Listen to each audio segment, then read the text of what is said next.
Painted painless learning. હાલો આગળ વાંચીએ. શું કીધું ભાઈ? સમાંતર શ્રેણીના પ્રથમ અને અંતિમ પદ અનુક્રમે 17 અને 350. તો પ્રથમ પદ એ બરાબર કેટલા લખવાના? 17 અને અંતિમ પદ 350. તો તમને ખબર પડવી જોઈએ કે પ્રથમ પદને એ કહેવાય, અંતિમ પદને. હાલો આગળ. જો સામાન્ય તફાવત ન હોય એટલે ડી બરાબર કેટલા? તો તેમાં કેટલા પદો હશે? હા કે ના? ઓકે ચલો. તો જગતની માલિપા એ નું સૂત્ર મૂકો. અરે દાખલો પૂરો થઈ ગયો તો આવડે ને? વેઇટ સ્કીપ નહીં કરતા. તમારા ફાયદાની વાત છે. ધોરણ 10 ની અંદર આવ્યા છો, બોર્ડની પરીક્ષા આપવાની છે, જોરદાર રિઝલ્ટ લાવવું છે, તો પેન્ટેડ એપ્લિકેશન ડાઉનલોડ કરો અને ચેમ્પિયન બેચ લોન્ચ થઈ ગઈ છે. ચેમ્પિયન વિદ્યાર્થી સાથે ભળી જાઓ. આ લાઈવ લેક્ચરની અંદર ગણિત, વિજ્ઞાન, સમાજ, ઇંગ્લિશ, ગુજરાતી બધુંય ભણાવીએ છીએ. અનમ્યુટ કરીને ઘરેથી બોલીને ડાઉટ પૂછી શકો અમારા લાઈવ લેક્ચરમાં. અને તમારે ટ્રાય કરવી છે, ખાલી 300 રૂપિયા આપીને મહિનો દિવસ ટ્રાય કરો ને પછી મજા આવે તો આગળ જોડાવો. તમે એમ કહો સાહેબ તમારું રિઝલ્ટ આ છે, મારી પાછળ રિઝલ્ટના ફોટા જોઈ લો અમારા ટોપર્સ, અને તમે ચેમ્પિયન બનવા માંગતા હો ચેમ્પિયન બેચ સાથે જોડાઓ. Good bye. ઓકે ચલો. તો જગતની માલિપા એ નું સૂત્ર મૂકો. અરે દાખલો પૂરો થઈ ગયો તો આવડે ને? એ એન બરાબર એ પ્લસ જાગો છો. એ એન ની જગ્યાએ કેટલા મૂકો? 350. એ બરાબર કેટલા મૂકો? n - 1 એમ નામ. ડી બરાબર હવે શું કરવાનું? 17 પ્લસ છે આમ આવે તો 350 - 17 ઇઝ ઇક્વલ ટુ n - 1 9. બરાબર ને? 350 માંથી 10 જાય 340, 340 માંથી 7 જાય 333. 3 તગડા. આ 9 ગુણાકાર આ બાજુ આવે તો બરાબર n માઇનસ. હાલો 333 ભાગ્યા 9, 9 23 27, 6 વધે.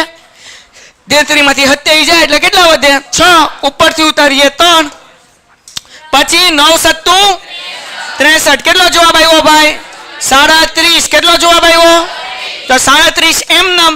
-1 છે આ બાજુ આવે તો પ્લસ. તો 37 વત્તા 1 બરાબર n. તો n બરાબર કેટલા થયા? કેટલા થયા? તો આપણને કીધું કેટલા પદો હશે? તો કે ભાઈ 38 પદો હશે. આગળ પૂછ્યું અને તેમનો સરવાળો કેટલો હશે? એટલે આપણે શું ગોતવાનું? SN. મોટું સૂત્ર કે નાનું? નાનું. કેમ? પ્રથમ પદે છે.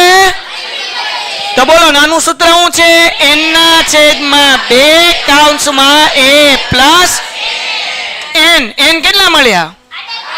અહીંયા મળ્યા ને? કેટલા મળ્યા? 38 ના છેદમાં a કેટલા છે? 17. એ n કેટલા? 317.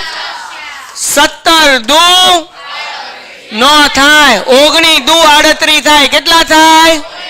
સાહેબ લખે એ બધું સાચું હોય. હું કહું સફરજન તો સફરજન નહીં બોલવાનું, વિચારવાનું. બરાબર ને? 19 દુ. હવે 350 માં 17 નાખો 367. કેટલા થાય? 367 ગુણ્યા 19 કરો એટલે દાખલો થઈ ગયો. મને ગુણાકાર આવડતો આવડે છે પણ હું કરતો નથી, તમારે કરવાનું છે. એના પછીનો દાખલો. હાલો ભાઈ હવે પછીનો દાખલો જે છે એ પાછો અઘરો હશે તો લખવા આપીશ. શું કીધું? વાંચો તો બધા એક સાથે. જે સમાંતર ડી બરાબર 7. ઉભા રહો. ડી બરાબર પછી હું લખ્યું 22મું એટલે કે એ 22 થાય ને? 22મું પદ એટલે કે એ 22 કેટલું છે? તો આપણને હું કીધું 22 પદોનો. એટલે n બરાબર આપણે કેટલા લેવાના? 22 લેવાના. હા કે ના? તો હવે જુઓ ભાઈ આપણી આગળ અહીંયા એ 22 છે ભાઈ, છે કે નહીં? એના ઉપરથી ગોતી લઈએ. એ 22 નું સૂત્ર શું થાય? a વત્તા 21d બરાબર 100 ને થાય કે નહીં? એ 22 નું સૂત્ર શું છે? બધાય નહીં, ખાલી એ 22 નું સૂત્ર શું છે? એ 23 કીધું હોત તો? એ 25 કીધું હોત તો? તમે મને કોમેન્ટમાં જવાબ આપો. એ 50 કીધું હોત તો? તો એ 22 કીધું હોય તો કેટલા લખવાના? એ વત્તા તો એ એમનેમ 21 એમનેમ. ડી કેટલા છે 7. જાગોસ ને બધાય? જાગતા રહેજો. એ એમનેમ. હવે ગુણાકાર 7 એકા 7 દુ એટલે કેટલા થયા 147 પ્લસ શ્યામ આવે તો એ બરાબર 149 માઇનસ 147. તેથી એ બરાબર કેટલા? બોલો. બકરી બોલે. હવે એસએન નું નાનું સૂત્ર મૂકીએ કે શું છે? એસએન બરાબર કૌંસમાં એ પ્લસ એન કેટલા આપ્યા છે આપણને? 22. તો 22 ના છેદમાં ઓકે એ પ્રથમ પદ કેટલું છે? 2. એ એન આપણને આપ્યું ને 22 નું પદ 149. 11 દુ એટલે 11 આવે. 149 માં 2 ઉમેરો અને આ બે નો ગુણાકાર કરો એટલે દાખલો થઈ ગયો. પણ ગુણાકાર મને આવડે છે પણ કરાવતો એ કોને કરવાનો છે? તમારે. હાલો આગળ. સમાંતર શ્રેણીનું બીજું અને ત્રીજું પદ અનુક્રમે 14 અને 18 છે. જાગતા રહેજો ભાઈ. સમાંતર શ્રેણીનું હું કીધું? બીજું પદ ને શું કહેવાય? A2. ત્રીજું પદ A3. અનુક્રમે 14 અને હા હોય તો તેના પ્રથમ પદોનો તો n બરાબર 51 લેવાનું ને. અને હું ગોતવાનું છે ભાઈ SN. આના માટે તો D જોશે પેલા. જોય કે નહીં? તો આપણે D નું સૂત્ર આમ લખી શકીએ ને ભાઈ. A3 minus A2. A2 minus A1 હોય પણ હવે આપણને અહીંયા સમાંતર શ્રેણી નથી આપી તો આપણે 5.1 માં કરતા 3 D ગોતતા. એક D ગોતતા એનું સૂત્ર હતું A2 માઇનસ A1. પછી આપણે બીજો D ગોતતા A3 માઇનસ A2. એના પછી આપણે ગોતતા A4 માઇનસ A3. સ્વાધ્યાય 5.1 આપણને પ્રશ્ન પૂછ્યો તો સમાંતર શ્રેણી છે કે નહીં એ ચકાસવા માટે આપણે ગોતતા. યાદ છે? તેમાં D નું સૂત્ર શું આવતું? A3 minus. સમજાણું? તો અહીંયા આપણને બીજું પદ ને ત્રીજું પદ છે એટલે ત્રીજા પદમાંથી બીજું પદ કાઢો એટલે સામાન્ય તફાવત મળી જાય. એટલે ડી નું સૂત્ર હર વખતે ગોખીને નહીં રાખવાનું કે A2 માઇનસ A1. દાખલો જોવાનો, સમજવાનું અને આપણે સૂત્ર મૂકવાનું. હાલો કોઈને કઈ ડાઉટ છે બેટા? હાલો આગળ વ્યા જઈએ. બાકી જેને યાદ ન આવતું એ સ્વાધ્યાય 5.1 જોઈ આવે. હવે જુઓ ભાઈ ડી.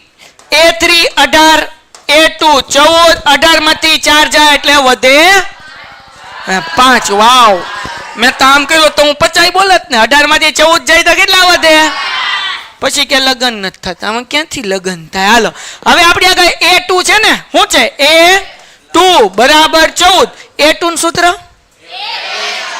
A વત્તા A2 નું સૂત્ર A વત્તા D બરાબર I નો આવડતું એ સ્વાધ્યાય 5.1 ના વિડીયો જોઈ આવે.